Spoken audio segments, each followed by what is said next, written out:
indústria vendendo direto, tem sim uma mudança de comportamento, porque eu e você, enquanto consumidores, estamos estimulando que este processo aconteça, porque nós queremos cada vez mais menos hierarquia no relacionamento com cada marca. Este executivo que vem falar agora tem mais de 20 anos de experiência na área de marketing e vendas, atuando em empresas líderes do mercado mundial, no segmento de varejo premium, hardware, software e serviços. Ele tem sob a sua responsabilidade uma unidade de negócios que exige habilidades técnicas e de liderança distintas como e-commerce, televendas, B2B, B2B, 2C e programa de fidelidade. Para falar um pouquinho sobre o D2C na indústria de marketplace, desafios e oportunidades, eu convido o Érico Carvalho de Souza, Head de Canais Digitais da Midea Carrier. Érico, bom dia. Prazer te rever, te receber aqui. Seja bem-vindo. Muito bom dia, Vivi. O prazer é todo meu. Estou morrendo de saudades de vocês, morrendo de saudades desse evento e estou sentindo um calor muito grande de todos esses quase 2.000 internautas congressistas que estão conosco nesse live. Eu acho que está muito bacana, estou acompanhando desde o começo, bastante interessante e espero contribuir bastante com todos vocês aqui. Tá? Pronto, a palavra está com você, Érico. Ok, muito obrigado. Olha, eu acredito que o momento que a gente está passando, de qualquer maneira, ele vai passar. Isso é muito importante a gente dizer. A gente pode falar um pouquinho sobre tudo que a gente está sofrendo agora, mas uma vez que essa questão ela não vai se perdurar por muito tempo, a gente precisa pensar no nosso marketplace de uma maneira de como nós vamos gerenciá-lo e quais são os principais atributos, tarefas e medidas que você pode tomar como um fabricante, uma indústria de grande porte como a minha, para melhorar as suas vendas, para ter um bom relacionamento em todo esse sistema. Se você pensar no marketplace como um sistema solar, num sistema de marketplace na indústria, primeira coisa a ser estabelecida é que o marketplace é estrela de todo o negócio. Muito se fala de que os marketplaces podem explorar bastante o frete, exploram nas comissões, isso muitas vezes realmente acontece, principalmente dependendo do tamanho do seller. Se você for um seller não tão grande ou com baixa relevância, talvez você tenha um comissionamento maior e tenha poucas opções de frete. Contudo, sabendo que o mercado ele joga desse jeito, a gente precisa encontrar alternativas para que a gente consiga lidar com toda essa situação. Então, assim, sabendo que ele é muito maior, porque ele tem um tráfego sensivelmente superior ao seu, ele tem o maior investimento de marketing, ele tem uma série de outros players que vendendo o mesmo produto que o seu, ou ainda concorrentes com produtos similares que eles podem se aproveitar, como é que você pode utilizar esse marketplace ao seu favor?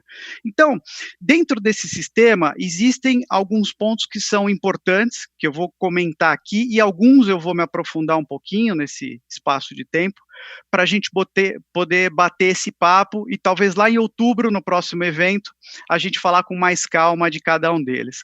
A primeira coisa é a experiência do cliente.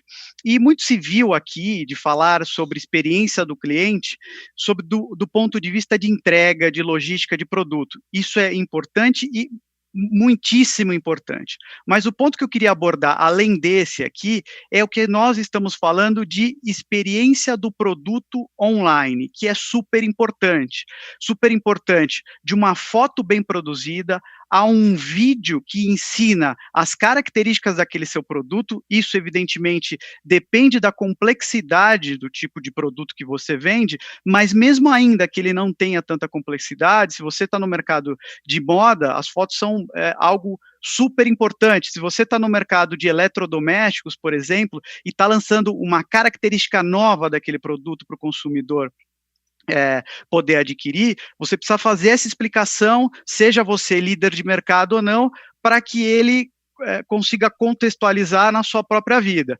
Então, desde links e como você faz a descrição do produto, isso é extremamente relevante para que você fique nas ferramentas e no radar de busca desse marketplace. Um outro ponto é que, para a indústria, o marketplace é um excelente laboratório, porque ele é barato, né? Se você vai lançar um produto para um pequeno número de pessoas, estatisticamente, isso custa bastante. Uma vez que você está plugado em vários marketplaces, é possível você colocar esses produtos, testar com uma pequena quantidade de pessoas e já retroalimentar diretamente a área de pesquisa e a fábrica da sua empresa. Isso é uma vantagem muito sensível para quem produz esse tipo de produto.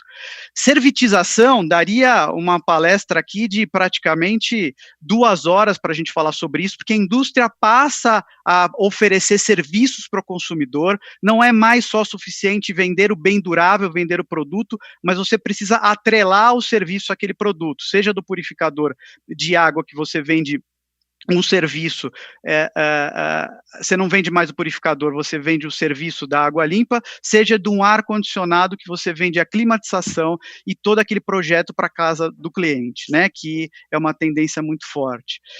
Um outro ponto que a gente também acha bastante importante é o relacionamento. Esse é um ponto tão importante quanto o tamanho do planeta dele, pelo seguinte motivo. O key account que está do outro lado, ele só vai lembrar de você se você estiver sempre em contato com ele. Então, eu acredito que isso não muda muito do que a gente tem hoje no offline, que o key account que está mais próximo do cliente, aquele que conversa mais sobre as técnicas de venda, sobre o volume, sobre o ticket médio, é aquele que consegue aquelas oportunidades que estão sempre na manga dos key accounts de marketplace. Lançamento de produto é algo muito importante que a gente vai explorar aqui um pouquinho nesse bate-papo, né? Então ele está bem perto da estrela principal, porque a velocidade nisso é bastante importante. Cauda longa a gente também vai falar um pouquinho, e produtos exclusivos, que é algo extremamente importante para esse nicho de mercado. Então, a gente vai, nesse momento, falar sobre lançamento de produto, cauda longa e produtos exclusivos, tá? A gente vai girar nessa esfera. Pensando primeiro em lançamento de produto. Aqui a gente vê uma curva que na horizontal a gente vê a linha do tempo desse produto e na vertical a gente vê o volume de vendas desse produto. O ciclo de lançamento de produto, ou de um produto de uma indústria de bens duráveis, como a qual eu trabalho, ele tem 4 fases super importantes. A primeira fase é a fase de introdução desse produto, onde existe uma série de dúvidas, primeiro, de pista de preço de produto, se ele vai ser aceito aquele preço para o consumidor, se ele é um produto que consegue combater a concorrência, se esse produto vai ser dado o volume necessário para que ele consiga crescer, e quais são os canais e mídias em termos de marketing digital que você deve investir para alcançar os clientes. Vocês sabem muito bem que uma coisa é o que nós planejamos, as pesquisas, dados e consumidores, depois é evidentemente o que acontece. Depois ele passa por uma segunda fase de crescimento. O que é esse crescimento? Onde um P, que é o varejo comum, começa a comprar, seja para online ou para o offline, esse produto, porque ele já se provou, já se testou a pista desse produto, pista de preço ideal, quais são as melhores mídias, e esse produto começa a crescer até atingir a sua maturidade, onde você já consegue uma distribuição maior desse produto em todo o varejo do país ou da sua região, e como a maioria desses varejistas estão vendendo o produto começa a entrar num certo declínio. Por que desse declínio? Porque acontece, primeiro, acaba a novidade, segundo, quando o produto atinge a maturidade, ele aumenta a concorrência, aumentando essa concorrência, faz com que o preço comece a cair, o preço começa a erodir, então esse produto entra num mar vermelho, onde todo mundo vendendo, acabam poucas pessoas ganhando e desistindo desse produto, e ele acaba entrando como um dos produtos, às vezes, menos vendidos, de todo o site. Às vezes alguns varejistas desistem dele. Mas o que é importante para uma indústria que vende diretamente para o consumidor, né? Vamos pensar o seguinte: se você começar a explorar esse produto na fase de maturidade, você vai ter uma série de conflitos, porque de fato você não pode fazer o preço mais baixo e esse é um momento de preço. Então a indústria precisa ser muito veloz nesse momento. O que significa isso? A hora de ganhar dinheiro com produto de lançamento é na fase de introdução e no comecinho do crescimento. Você pode comparar isso como o crescimento das ações, né? No momento que ela está crescendo bastante, é o momento de você sair, porque ela está antecedendo uma grande queda, que é o que vai acontecer com você. Agora, não é tão simples quanto parece ter a velocidade, porque muitas vezes, mesmo ainda que toda a área de marketing tenha preparado toda a vestimenta de marketing digital e todo o call to action, o gancho para esse tipo de produto, você ainda não sabe exatamente quais são as mídias que têm a melhor performance para se fazê-la. Então, você precisa ser muito rápido com a sua landing page, muito rápido com o seu conteúdo, muito rápido com o serviço e a maneira de demonstrar esse produto, porque quando começar essa fase de crescimento, você vai acabar perdendo essa sua principal venda, porque afinal de contas, você não quer concorrer com o seu varejista. O que o negócio direto não quer fazer é concorrência desleal. Ele serve muito e muito para agregar o negócio. Eu queria falar um pouquinho de cauda longa. Esse é um conceito que já está bastante exaurido, mas ele serve muito bem para os casos de venda direta, o direct business da indústria. Vamos pensar o seguinte: a cauda longa significa o seguinte, vamos pensar no Pareto, né? O Pareto é assim, ele diz que 20% dos seus produtos representam 80% das suas vendas. Dessa maneira, poucos SKUs em pouca quantidade representa muito da sua venda. Essa é a realidade de muitos nós, não é só a realidade da indústria, é a realidade de muitos e-commerces por aí, de muitas grandes, pequenas e médias indústrias. Então, são pequenos, grandes hits que vendem bastante e representam 80% das vendas. E aí, depois, vem uma cauda maior que representa cerca de 20 a 25% das vendas. Acontece que esses são muitos SKUs. Então, vamos pensar, aqui na horizontal a gente tem a quantidade de SKUs, a quantidade de produto, e a gente vê na vertical o volume de vendas desse produto. Ou seja, você tem muito produto vendendo só um pouquinho, que tem um volume na sua venda final e geral de 20 a 25%, que é um valor muito considerável. O que isso tem a ver com a indústria, com o negócio direto? Tem tudo a ver com um conflito de canal. Porque a partir do momento que você investe nos grandes hits, eles também são produtos de alta relevância para o varejo. E você não quer competir com eles. Você quer fazer com que produtos que vendam menos se tornem grandes hits. Você acaba se aproveitando bastante dessa situação, porque ele exerce um volume de vendas alto para você. E como negócio direto, você o transforma em grande hit, porque ele vira um laboratório que os varejistas depois vão querer comprar, e, afinal de contas, não há varejo praticamente que compre o portfólio completo da indústria. Isso é muito raro, né? Pode comprar numa indústria um pouco menor, com menos SKUs, mas não no caso de indústrias que têm muitos SKUs. Então, isso é muito importante, saber jogar com a cauda longa, para que você tenha sucesso no seu negócio de marketplace da indústria, sem conflitar com nenhum canal. Um outro ponto super importante é a venda de produtos exclusivos, né? O que acontece hoje quando você disputa os mesmos produtos com os varejistas? Veja que eu não estou falando dos produtos mais vendidos, eu não estou falando de produtos que outros varejistas ou que estão no mercado hoje.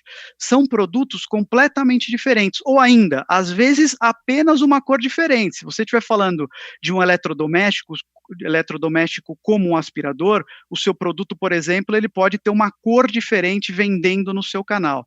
Por quê? Quando você vende, porque você não vai sobreviver só de produtos de cauda longa, né?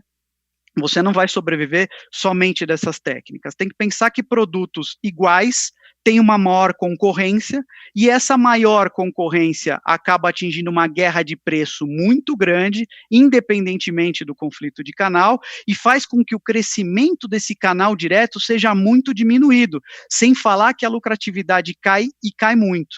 Então, a gente passa para produtos diferenciados e exclusivos só para esse canal, que tendo menor concorrência, você consegue fazer uma pista de preço mais adequada, com isso tem um crescimento mais potencializado dele, com baixíssimo conflito de canal. Isso é uma questão bastante sensível e muito importante, que dependendo como você criar essa estratégia, para o momento que essa crise for aliviada, você pode ter muito sucesso, e ótimo que esse produto seja um sucesso e depois seja vendido para um varejista, porque afinal de contas, o produto vendido diretamente da fábrica com o consumidor é para diminuir essa distância de feedback entre o consumidor e o cliente final.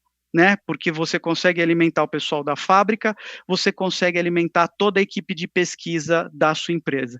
Então, não importa qual que é o nível de criatividade que você vai ter para vender os seus produtos, né?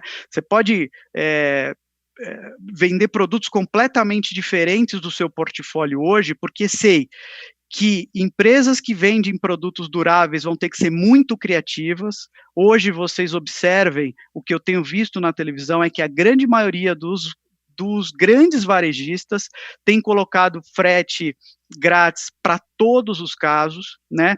Isso faz com que, e colocando frete grátis sem diminuir a sua comissão, também a grande maioria tem feito isso, e vou dizer para vocês, não importa o tamanho do seller, tá? Isso tá sendo feito para todos.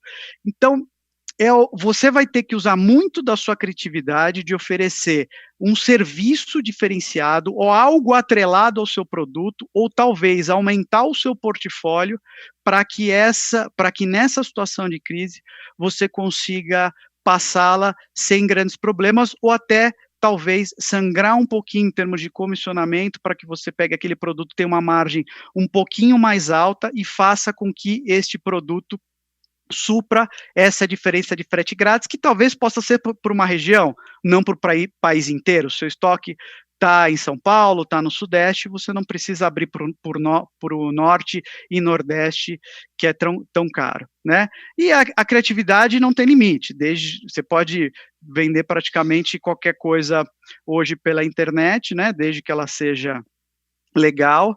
Então, de uma mão biônica a uma máscara descartável para fumantes. Então, nós vamos passar muito bem por isso, tenho certeza que o país vai ficar muito mais forte, os empresários também, da pequena, grande e média empresa, é só a gente usar bastante a criatividade, e estarei nessa com vocês, como responsável por uma unidade de negócio, nessa gigante de ar-condicionado eletrodomésticos.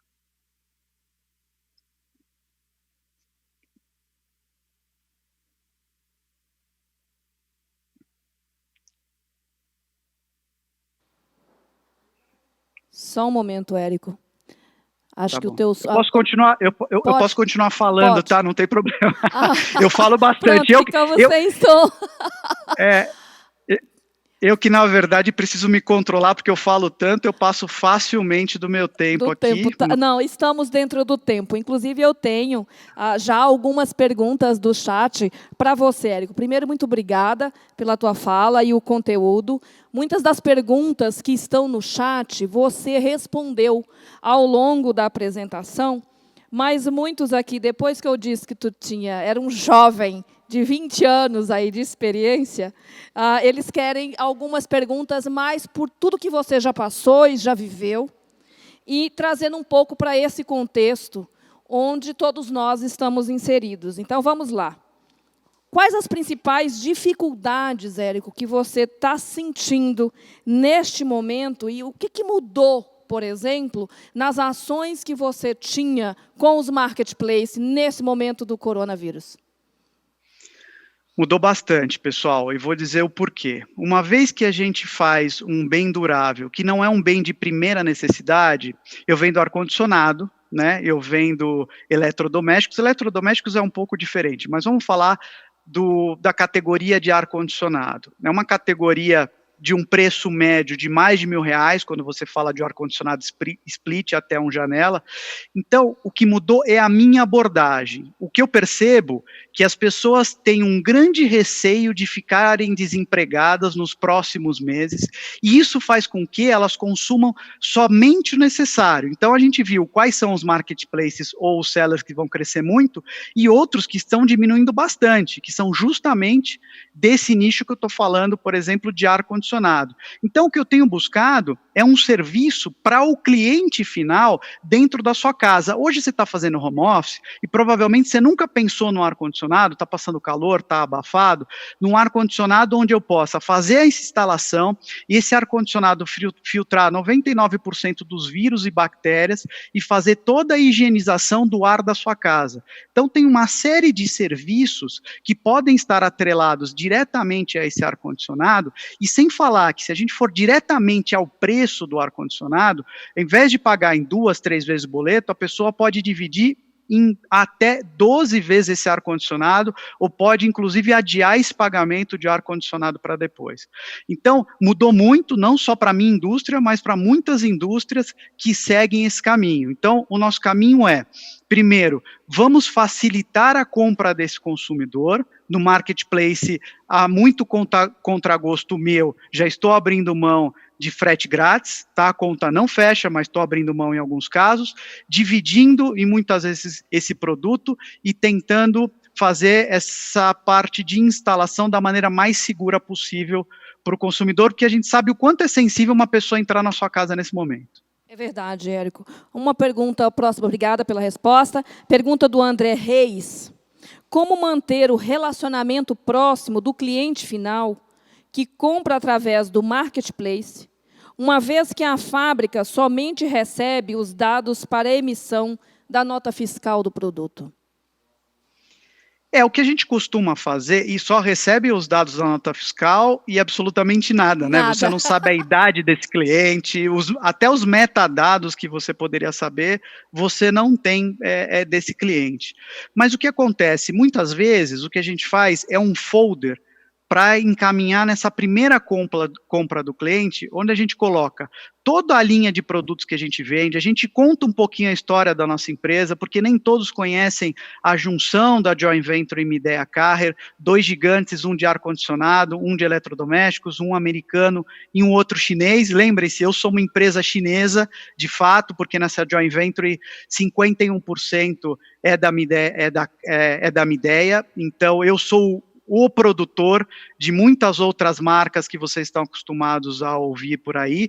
Então, esse relacionamento, ele tem que ser no one shot, na primeira compra, onde você consegue passar o maior número de informação para esse consumidor, ou até mesmo mandar uma campanha junto, para que depois ele possa se cadastrar no seu site, porque, de fato, ele, como curiosidade, depois desse folder, ele vai entrar no seu site, ele vai verificar os produtos e possivelmente vai se cadastrar se você colocar algum atrativo para ele. Então, assim, tem uma retroalimentação muito grande e ele volta até naturalmente. Se acontece alguma coisa, olha, eu não sei usar o produto, ele volta pelo saque e a gente consegue fechar todos os pontos de contato para identificar esse consumidor final. Perfeito, Érico, perfeito. Érico, muito obrigada, querido, muito obrigada mesmo pela sua disposição de fazer um momento aí para estar com a gente ao vivo aí para todo o Brasil nesse momento. Obrigada. Eu que agradeço, Vivi, saudades de vocês aí, espero vê-los breve, tá bom? Todo o pessoal que está me acompanhando, muito obrigado, abraço. Obrigada, tchau. querido, um abraço.